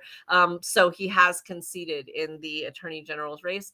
And it looks like Citarelli also conceded in the New Jersey governor's race. So among the other good news that we had tonight, we found out that Colorado has decided to feed its school children. Crazy and wacky idea that we have here in some of these states, and that Maine has decided not to make it harder for its citizens to cast a vote, but it has decided that maybe it's a good idea to, quietly take the guns for a little while if someone has been known to become violent. So Maine is doing, some amazing work there as well. So we've got some different measures that are passing. Right now, it looks like the main news that's happening is that a few of the GOP House members in Congress are in their feelings. A lot of people having a lot to say about Mamdani. And again, I kid you not, if you live in New York City, you better be on a lookout when you cross the street for those moving trucks. According to the New York Post, which is, of course, backed by none other than Rupert Murdoch, they published a story earlier this week that said up to 1 million people will flee the city if Mayor Mamdani becomes elected. So if any of you are shopping for some inexpensive real estate in the Big Apple, this might be your time. Okay. I see that people are talking about blue swiping red. Oh, this is funny. Awesome. Did Cuomo concede? Jamil, that is a really great point. I haven't seen anything on that. Let me just do a little bit of digging here. So looking at some updates here, I don't see anything about Cuomo saying things. Governor Kathy Hochul has said that she's looking forward to working with Mamdani. So we've got that bit of news. Let me see here what we've got. So Cuomo, no, we've got some polls on Cuomo voters. Definitely not seeing anything where Cuomo has conceded as of yet. So we'll keep an eye out. That's a really good question, Jamil. Okay. So far, nothing, Chris, on Prop 50 on California. We believe that their polls don't close for another half hour. What I can tell you is that the polling, them trying to ask people how they were going to vote, that it was leading pretty handily in the early polls. But as we saw with the New Jersey governor's race, we can't really count on those. So I wouldn't get comfortable. If you're in California, you still have about half an hour, I believe, to get into that voting booth and cast your ballot. So we're going to see what happens with that. But we are expecting it to pass. Kai is asking a great question. How did this Pennsylvania Supreme Court race go? Kai, Democrats maintained all 3 of those Supreme Court seats. They all were re-elected and handily. So Pennsylvania Supreme Court remains in the hands of a Democratic majority. Seeing that... Violet the Blue Staffy says, voted here in California, hoping that it goes blue. Chris is celebrating those results. I see some of you, you're so fast before I can even say it. You guys are helping each other out. I love my political fixer family. All right, listen. This has been a great night. We have just given so many different results here. Again, let's do a quick rundown of what to do next. What can we expect next? This is a great victory. First of all, your first bit of homework, celebrate. Maybe you have to go in early to work tomorrow, and maybe you can't celebrate tonight. But listen, take the moments of joy. This is for your own mental health. I'm not a doctor, but listen to me anyway. All right. I know of which I speak. We need to take these moments and rejuvenate. So I want you to start thinking about how you're going to celebrate sometime between now and next week. Make that time for yourself. What are you going to do? Sit there and say, you know what? It's tough out there, but there are those glimmers. There are those glimmers. So first thing on the homework list is you. Take time and take this in, right? This things have been getting scary. So that's homework number one. Number two, I want you to keep an eye on some other races. We've talked about the shiny. Let's look a little bit below the surface. This is a time that I get to welcome you in to my lovely nerd world. So I'm going to give you a couple of nerdy things you're keeping an eye out for. In Virginia, we're really excited about the new governor, Abigail Spanberger, but let's see how the House of Delegates lands. How many members of the House of Delegates are going to go to Republicans versus Democrats? It's 100 people in the House of Delegates, so it's really easy math. We need 51 or more, and Democrats had 51. All of the House of Delegates were up for re-election, so we have no idea what the numbers are going to be this time. And because Virginia is a purple state, I'm really wanting to know what those numbers look like. Is it still close? Did the Republicans actually lose the governor's race but win the House of Delegates back? Or did Democrats gain more momentum? That's what we're looking for. So keep an eye out for that. You're already keeping an eye out for California Proposition 50. But the other thing I want you to keep an eye out for is not just the big numbers, but let's start looking down at some of these smaller numbers together. We're going to start doing that. If you haven't done it already, follow me at Political Fixer because we're going to be doing more videos and content about this. But in New Jersey, for example, who's going to fill this new congressional seat now that Mikey Sherrill just won? What happened in some of these races? Who flipped and moved from red to blue in some of these different districts? What does this mean as we're moving forward? Keep your ear to the ground. Stay tuned in to the next episode of our nation's soap opera because we need to build on this foundation. So a shorter way of saying homework assignment number 2 is don't just turn the TVs and the phones and the TikTok off after all of this. This has been great work, but this is work to build on. The work is not done.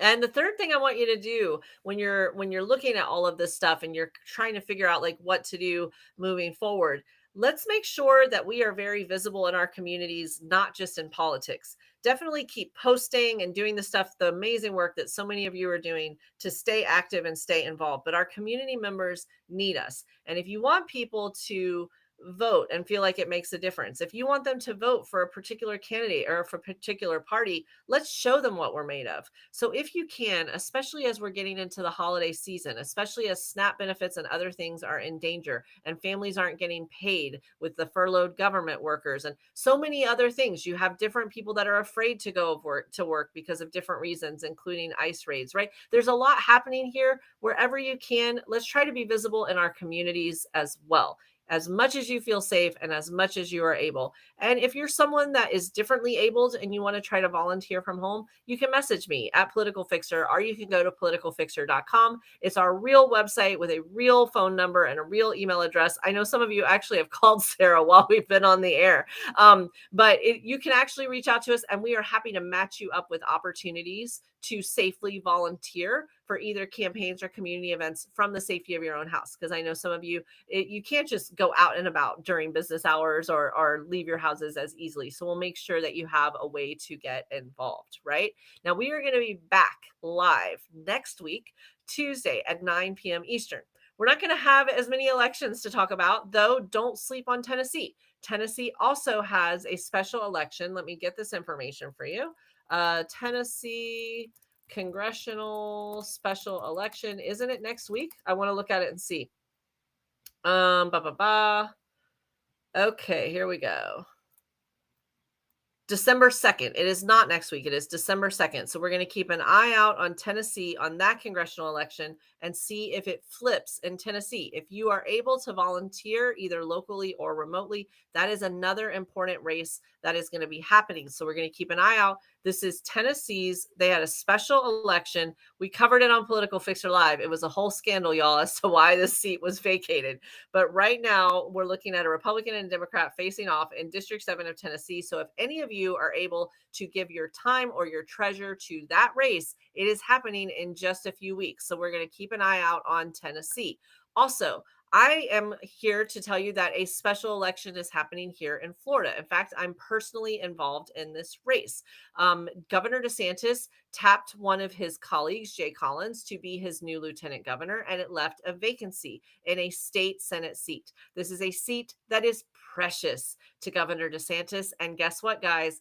I think we can flip it. This special election is happening in March. It was just declared last Friday, not this past Friday, but the Friday before that. This is fresh news. And so if any of you want to stick it to DeSantis and help us flip the seat, we would love to have you. No matter where you are in the world, you can volunteer. And no matter where you are in the country, you can volunteer and you can give. It is District 14 for the Florida State Senate. If you get a chance, the candidate's amazing. We're going to be talking about it more. We also not only are going to talk about these election momentum, we're going to keep going with issues. In fact, we're going to talk about some of those issues on our next program, including the Equal Rights Amendment for women. Lots of fun stuff, just so much fun stuff to do. So in the meantime, you already took care of your country, everyone. Anything that you did, every post that you made, every postcard that you mailed, every phone call that you made, every argument that you got into with that annoying friend or relative to try to convince them to change their perspective on any one of these races, it paid off. Wow. I mean, just a collective amazing job to each and every one of you who did anything. And if you're someone who maybe felt a little timid, like, you know what, you couldn't speak out, especially in right now's political climate, I hope this gives you a little bit of confidence to speak out in the future. And I hope that by joining us on this program on Political Fixer Live, you know that when you do speak out, you're not alone. You've got an amazing community, including ours, of friends and future just colleagues that will see each other all over the country over the next several months that are here to support each other. You are not by yourself right now, no matter where you are or where you're watching from. We have over 128,000 likes on this program. That is amazing. I want to let you know that TikTok told us this is one of the top political lives in the entire country. We get an average of around 10 to 12,000 viewers on this program every Tuesday, and it's just going to get bigger from here thanks to all of you. And that is because of the great conversation you bring to the table, your insight, your questions, your enthusiasm. You guys are sending story ideas, you're taking content and you're making it based on some of the conversations we have here. This is all because of you. This Political Fixer Live program continues to grow. And of course, as Square Foot Gardening is reminding me not so subtly, it's also because of our Political Fixer team, including Jay Robot and none other than the great Chief of Staff and producer, Sarah, who runs this show for us and keeps us all in line. All right. Stephanie wants me to remind everyone there's a special election in the Texas Senate. 2 Republicans and 1 Democrat running. We will make a note of that, Stephanie. The Texas special for the state Senate. Thank you so much for that. And 20 minutes. Dr. Keisha Davis, she's on it. 20 minutes until the polls close in California. All right. I need coffee. It's been a long day. I'm going on 3 hours sleep. Let's take an informal vote right now. Who wants to stay on the air with me for another 17 minutes to see if California polls close, if we get a close thing, and who wants to go to bed? I'll do it based on what you guys say. We can wrap up now or we can stay on the air for 17 more minutes. All right. We're getting yeses, yeses, yeses, yeses. All right. We're staying. All right. Sorry to my production team who's already sleep deprived. If you need to leave us, we've got a friendly crowd. They'll moderate everything. It'll be fine. We've got it covered. You guys go sleep. It'll be good. All right, Nev is right. We're not going anywhere. All right, so we're gonna stay for 17 more minutes. Okay, hydrate, hydrate. Great question. If I could get some hydration, that would be amazing. If anyone is listening on the production team that could possibly get that for me, but no pressure if you can't. All right, well, if we're gonna stay together, we might as well make it useful time. No? So let's go ahead. And if you're just joining us on Political Fixer Live, we're basically filibustering until the California polls close on Proposition 50, the ballot initiative that decides if Gavin Newsom is going to be victorious in the ultimate troll of 47 and of the state of Texas, where he says, oh, yeah, you want to redraw your district maps for Congress, Texas? I'll see that and I'll raise you California. So he put that to the state legislature, which then agreed to put it on the ballot. And right now, Californians are casting the last minute votes as we speak for Proposition 50. And we are all waiting to see what's going to happen with that. So those polls close in now 16 minutes. As a quick rundown, let's just celebrate it. I know that many of you have been on this program. You could recite this right now on your own, but let's just bask in it, shall we? So let's start. We started with history, or rather herstory, being made in the great state of Virginia with Abigail Spanberger coming out swinging and flipping the purple state of Virginia from red to blue and taking that governor's seat, not just taking it, but just taking it with gusto. Not only that, the lieutenant governor's race was also won by Democrat Kazala Hashmi, and then the attorney general's race was just recently called. Let me get you an updated margin on the governor's race. 91% of the votes have already been tallied here. And right now, Abigail Spanberger is leading Winsome Earl Sears, who has called and conceded in the race by 14 points. We have an increase in the margin of victory. We said 13 points before. And again, 14 points is a lot in politics. We also have on the New Jersey side something that was supposed to be close. Thank you. I love you. Thank you so much. Look, hydration. Okay. We have Mikey Sherrill in New Jersey, who was supposed to be possibly losing. Maybe it was going to be a nail biter. Would we even know tonight? And yet, a handy victory over Jack Citarelli, who has also called and conceded. And she right now with 89% of the vote totals in. Mikey Sherrill has been leading, it looks, by 12 and a half points. 12 and a half points for Mikey Sherrill, the current congresswoman. Again, keep an eye out in this in New Jersey in the future, because her district, which I believe is 11, but might be 10, so correct me if I'm wrong here, but her congressional district will now be open. So we're going to keep an eye on that for the midterms for sure. We're going to also look and see some of these county totals as we move forward and see what shifts happened in New Jersey. Is that voter makeup actually different? One of you mentioned before that you were concerned about the margin of victory because it was only around 200,000 votes. But I can tell you, as the votes are coming in, we're now looking at almost 400,000 votes that she's leading by. So it looks like actually this is going to be a pretty solid statement made by Mikey Sherrill. Now, Mikey Sherrill was accused of running a campaign that might be considered too centrist or too timid. Some might say that she was not aggressive enough. Others might say she was trying to be the adult in the room during this kind of MAGA clown show that we're sometimes subjected to. But you can't argue with results. She ran her race her way with her people, and she won handily. So that's going to be interesting as one of the takeaways that's going to be dissected. And the top race of the entire nation that everyone was following was the New York City mayor's race. And we did get an early call for Mayor-elect Zohran Mamdani. Updated tallies here at about 89% reporting have him up almost 9 points, about 8.5 points. And if you're interested in just knowing how things landed, the red beret wearing Curtis Sliwa, who was the fly in Cuomo's ointment, he has got about 7% here. So it would have been arguably much closer if he hadn't stayed in the race. I find it very interesting, this margin of victory of around 9 points. I know people wanted like double digits and all of that kind of stuff. Guys, this is a Muslim, democratic, socialist, young guy who did not have the establishment behind him. Half of the Democratic elite didn't even endorse him. The billionaires actively hated him. The New York Post was actively campaigning against him using their Rupert Murdoch money, and he still won by 9 points. So a bit of perspective. I know that we love to run up the score. I am a football girl from Texas after all, but this is impressive. This is still very impressive, right?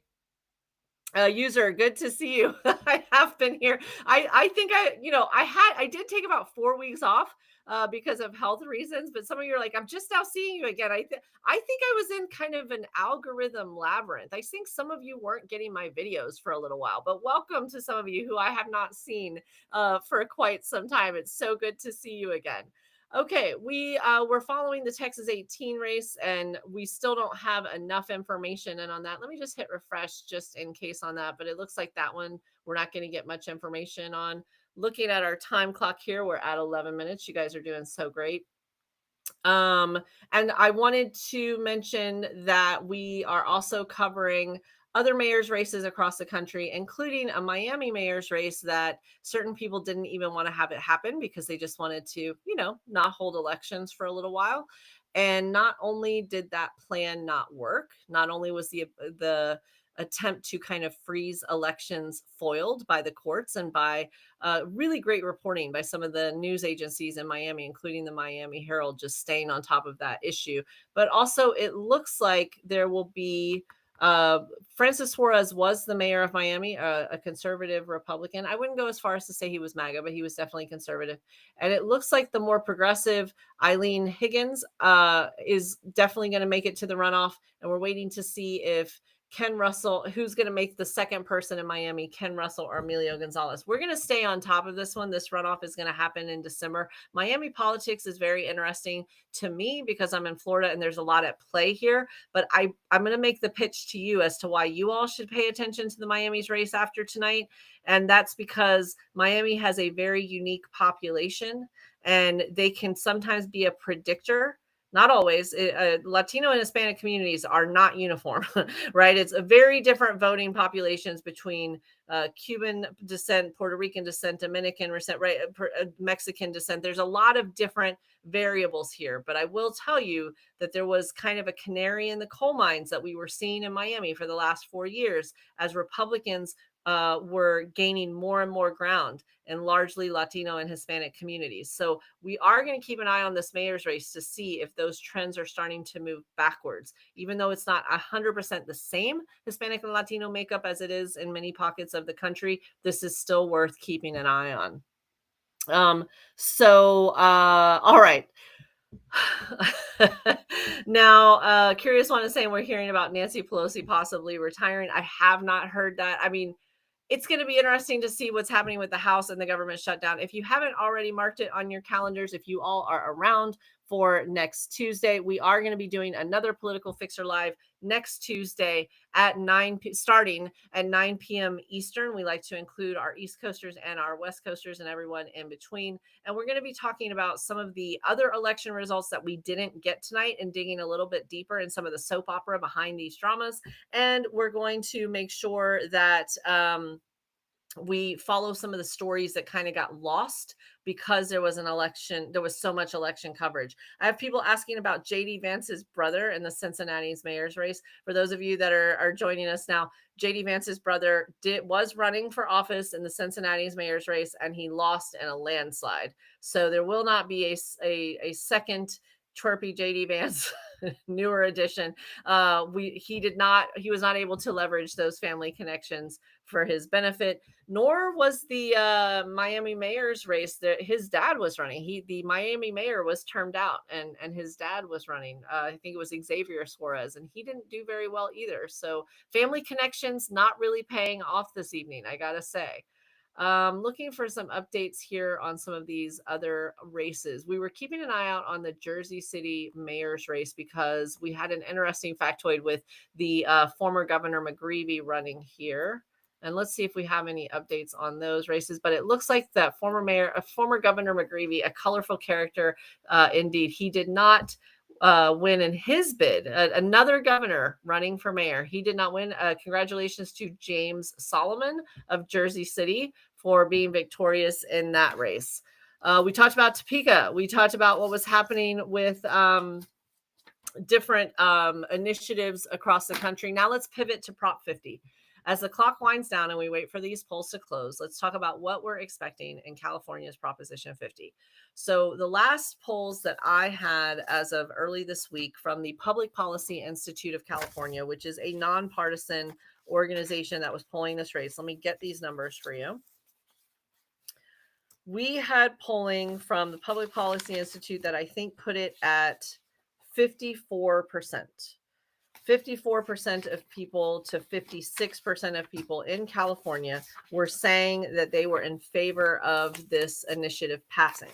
So, for clarity, if Proposition 50 passes, if it is a yes, then that means that voters have given California the green light to redraw their congressional districts to favor Democrats as a countermeasure to Texas and possibly other states redrawing their congressional maps to benefit Republicans.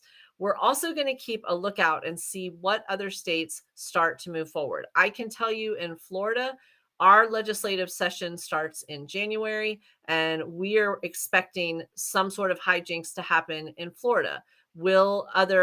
And that's right now a very red state as far as the governor and the legislature are concerned. So, will Florida redraw its maps? What will that do? And then will other states across the country? We're already looking at Louisiana, we're looking at Illinois. Maryland has kind of ruled it out, but maybe they'll start picking it back up based on how Proposition 50 does. So, we're looking for a few things here. Number one, does Proposition 50 pass? Polls close shortly. We're going to see how quickly those results come in. The second thing that we're looking at is by how much does it pass, right? So, is this something where it barely passed by a couple of votes someplace like California? That might still make other states nervous to advance their own agendas. Something like this, when you're talking about a ballot initiative or you're talking about trying to get the will of the voters, or if you're trying to talk about passing it in a state legislature in a moral way where you actually hear from your voters and your public about how they feel about something, you don't just railroad it through. You're using a lot of political capital on something like this. And so when you're voting on something like this, whether it's in the legislature or on the ballots with the voters, that means you're not focusing on other things that were on your agenda.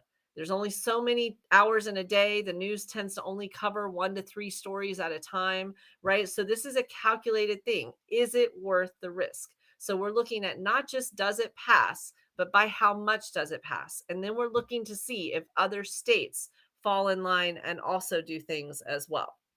Kelly's asking about Marjorie Taylor is it Marjorie Taylor Greene? See, guys, you're keeping me up late. Being on The View today. And this is another thing that's interesting that you guys can keep an eye out for. Marjorie Taylor Greene has been on The View and other programs today, and she's been singing a different tune than some of the things that we've been expecting. She's been calling out her own party for the government shutdown. Why am I bringing this up on an election night special? Because this is likely why she's doing it.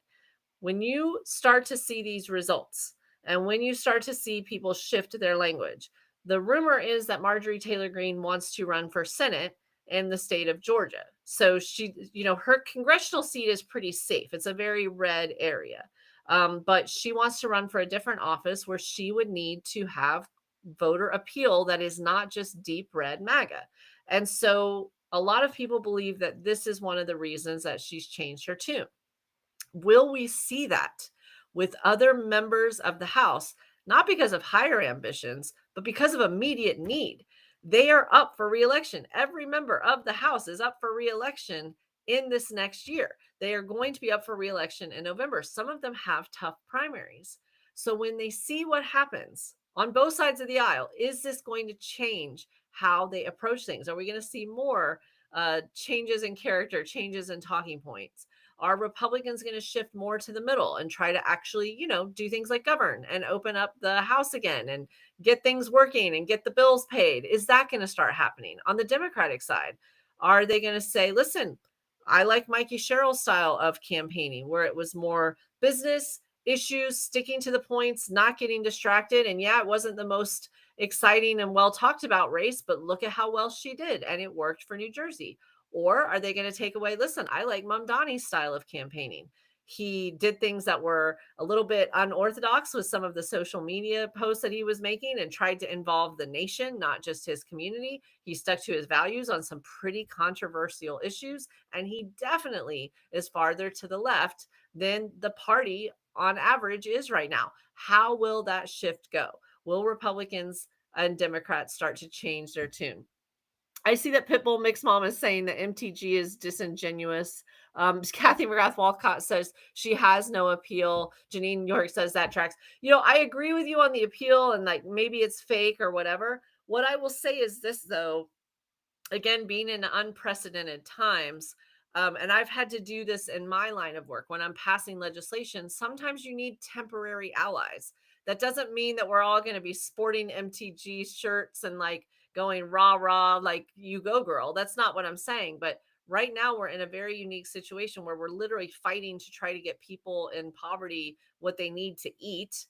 We're trying to fight against this machine of ICE and all of its tentacles coming into our communities, right? We're fighting to try to get the government back open before all the planes stop going. So, in these unique fights, then sometimes you can have unlikely allies, you know, temporary allies. You're not going to be besties. You're not going to be like saying that they're the best thing ever, but sometimes you're with someone on one issue and against someone another. And right now, she is with certain people on certain issues. So, could be disingenuous, but at the same time, it could be useful.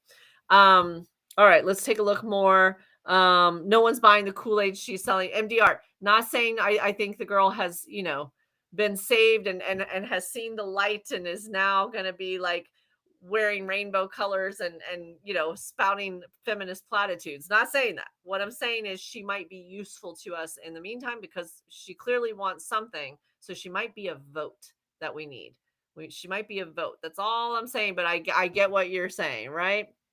1 minute. We've got a countdown. It is 8 o'clock. All right, everybody. Let's refresh and see where we are with California Proposition 50. The polls have just closed, and we're waiting and we're loading. And the AP has said, with 0% of the vote in, they are already calling Proposition 50. That is how far they believe the votes went on this in the yes column.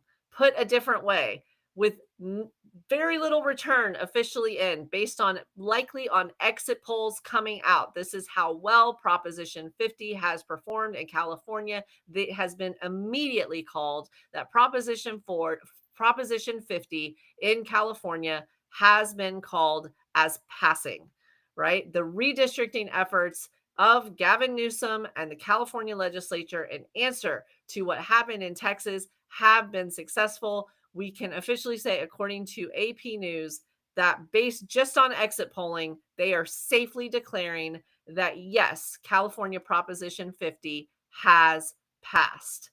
Wow. I thought we'd be together for much longer. I'll be honest. Like, I thought this might have been closer than that.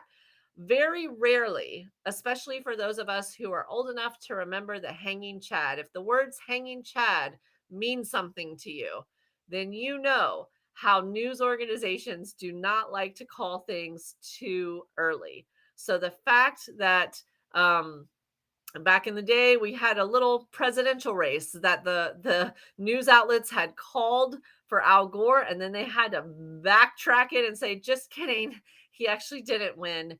And so that's why news outlets right now, they usually double verify everything before they call a race. If they are reputable, and AP, I do believe, is firmly reputable, and with 0% of the votes counted based on exit polling alone, they have safely called the race. California Proposition 50, we don't know what the numbers are going to be, but we can guess they're going to be pretty impressive. So 50 passed. I know. Great nights. Oh my goodness. Yes, the hanging Chads. All right. Proposition 50 passes. We are all past our bedtime, but what a great way to spend some time together.